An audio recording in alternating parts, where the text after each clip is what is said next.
ายดีเนาะมื้อนี้มื้อเช้านี้เรามาใส่จอมปลาซิวไว้ปลาไว้อยู่นี้เนาะเขาสิมายามมื้อว่าสิได้ปลาซิวบ่เพราะว่าเขาสิเอาไปตามเบ็ดเนาะแล้วก็สิซอกเก็บหอยแถวนี้แหละหอยผักกวางเนาะเอาไปตามเบ็ดเนาะเดี๋ยวมาลุ้นน้ำกันว่าสิมีปลาบ่เนี่ยเขาใส่ปลาไว้แต่เช้าแล้วเนาะเดี๋ยวมายามเบิ่งว่าสิมีปลาซิวบ่อยากได้ตัวปลาซิวหั่นนี่จอมเขาอยู่นี่นะเดี๋ยวลุ้นเบิ่งน้ำกันว่าสิมีปลาบ่โอ้หอยโอ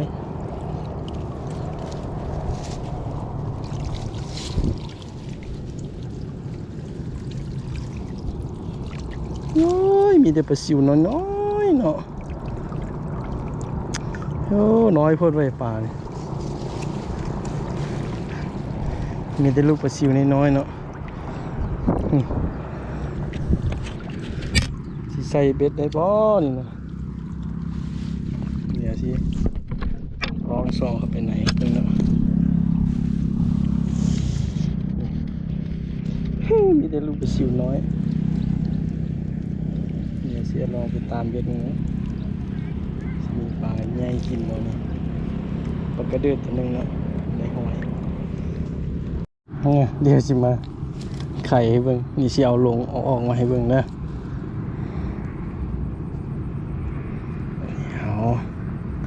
ใจเย็นสิวน้อยนะก็สิได้เกี่ยว2 ตัวแล้วออกมาแล้ว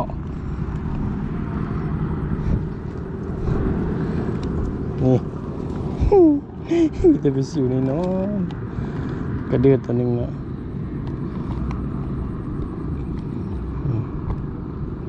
ไอ้เกี่ยวเบ็ด2-3 ตัวแล้วเนาะเบ็ด10ไปหลังเนาะ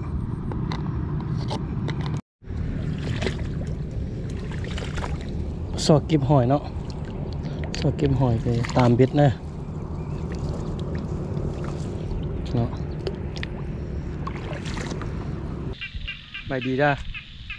มื้อนี้กลับมาใส่เบ็ดเนาะใส่เบ็ดอยู่น้ำของอีกเชือกนึงเนาะน้ำของขึ้นสูงหลายเนาะมื้อนี้เอาเบ็ดคันมาเนาะเบ็ดคันมาใส่ตามเหยื่อหอยแล้วก็เหยื่อปลาน้อยเนาะเดี๋ยวลองเบิ่งน้ำกันว่าเขาชี้ใส่ปลาไว้ค้างคืนเนาะแล้วมื้อเช้าจึงมายามเนาะแต่ว่า น้ำขึ้นหลายนะเบิ่งขี้กระเดือน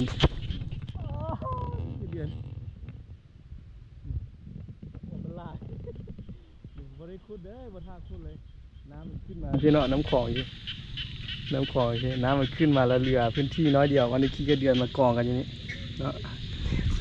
โอเคละมันใกล้ชิมืดละเดี๋ยวเขาที่ไปใส่กันเลยเนาะย้ายมันที่ค่ำกันเนาะแล้วมื้ออื่นเนาะเขาที่มาเบิ่งว่ามีปลากินวะแล้วชิมารอเก็บขี้กระเดือนกันเนาะขี้กระเดือนจังไงขี้ตามมันเบ็ดโฟมเนาะเอาตัวใหญ่ๆเอาใหญ่เนี่ยโอ้บดหาขุดแล้ววันนี้นะ เลือกเอารถเจียวตัวใหญ่ซ้ำใดเบิ่งคอมันลาย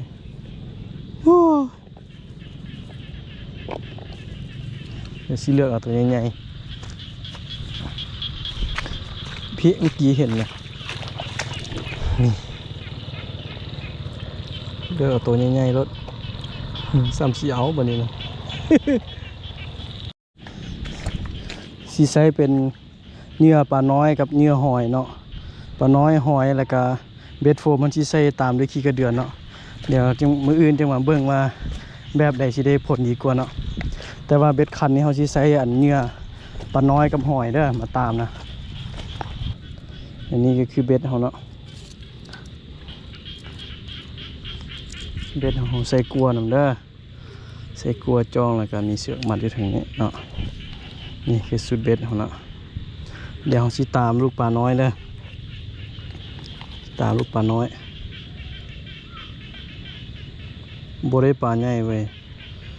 ปลาน้อยเดี๋ยวสิเกี่ยวหลายๆตัวเนาะเกี่ยวหลายๆตัวรถอันใดตัวใหญ่ซ้ำนิ้วโป้เนี่ยก็สิคักเว้ยบ่ได้ก็สิตามหลายๆตัวเนาะนี่เนาะประมาณนี้เนาะเดี๋ยวเราสิมาใส่น้ำกันเลย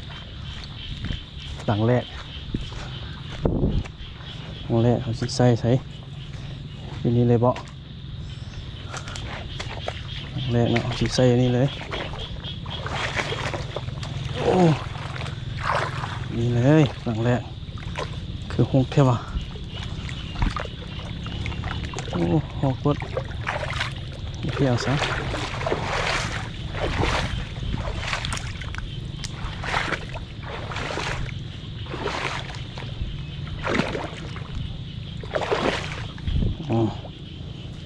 นี่เลยหลังแรกนะ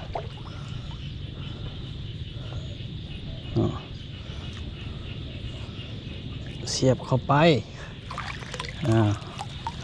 เสือกมามัดกับอันนี้จองไว้กับอันนี้เด้อเทื่อมันย่านป่านใหญ่มันมากวนแล้วมันเสียเนาะมัดไว้กับอันนี้เลย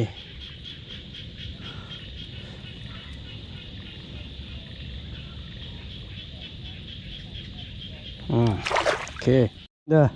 หลังเมื่อกี้เอาปลาน้อยตามเนาะหลังนี้สิเอาหอยเด้อเอาหอยนี่แหละหอยปลากวางนี่แหละมาทุบๆแล้วเอากระโตหอยอยู่ทางในเนาะเอามาตามเบ็ดลงเนาะเอาหอยเด้อหลังนี้นะ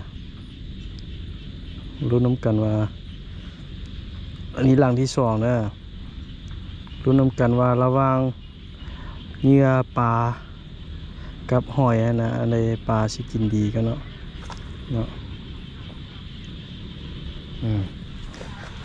หลังที่สองเนี่ยใส่อันนี้เนี่ย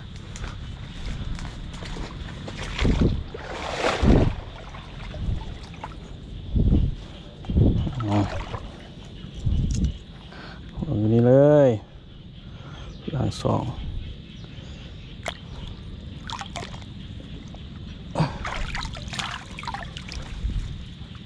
มันชนิดเนาะ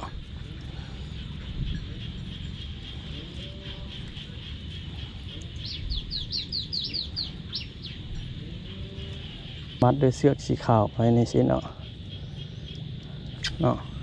อื่นเราจึงสองเห็นนะสบายดียามเช้าเนาะ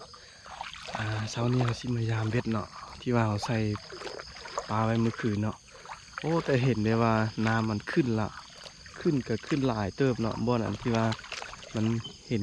มีขี้กระเดือนเมื่อวานนี้อยู่นี่เนาะที่ว่ามีขี้กระเดือนยังมีดอนมีเกาะอย่างที่ว่าขี้กระเดือนมาอยู่เดี๋ยวน้ำท่วมหมดแล้วเนาะเดี๋ยวมื้อนี้เราจะมายามเบ็ดมึงน้ำกันว่าที่มีปลาบ่เดี๋ยวถ้าติดตามไปในก่อนนะเดี๋ยวถ้ารุ่นไปน้ำกันเนาะท่วมน้ำมันท่วมอีกเลยขี้กระเดือนมันรวมตัวกันอยู่ดิเหลือน้อยเดียวนี่พอมันหลายนี่แม่นเบิดเลยนี่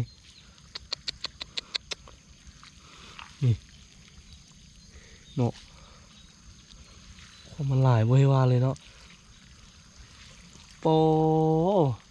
แม่นเบิดเลยนี่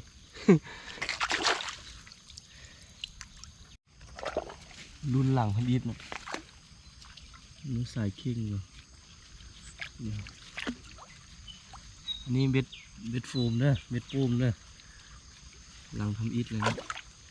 อันนี้เขาใส่แต่เมื่อคืนแต่ว่ามันมืดแล้วเนาะผมบ่ได้ทายเนาะเดี๋ยวสิมายามว่าสิมีโตบ่โอ้คือชีบอแล้วเนาะว่าสายบุเข่งเนาะบ่มีโตเนาะเนื้อร้อนบ่มีโตเดี๋ยวเบื้องหลังต่อไปเนาะดึงเบ็ดคันของหลังแรกเลย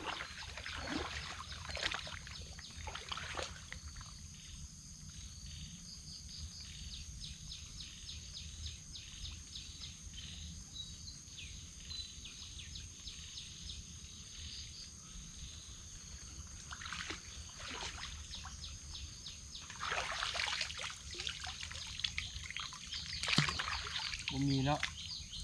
บ่ทึกเนาะยังอยู่ที่เก่า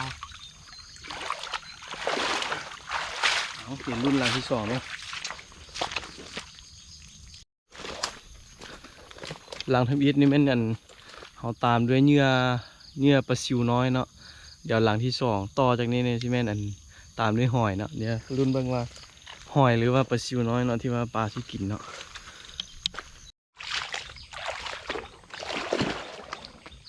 อันที่3เด้อ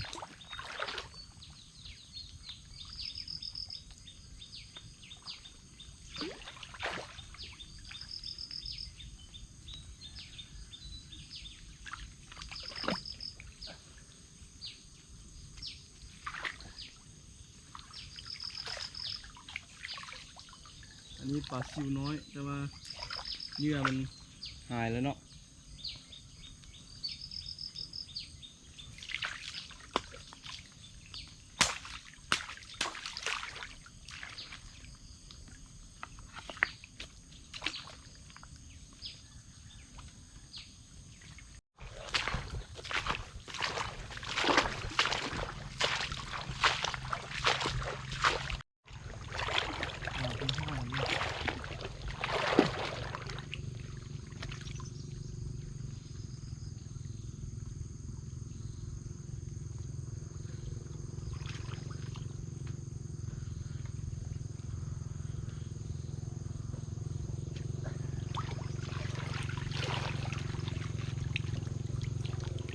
ปลาซิวยังอยู่คือเก่าเนาะ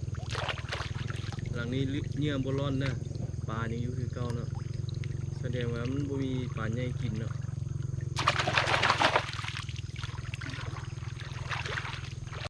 เอาลูกซีเด้อ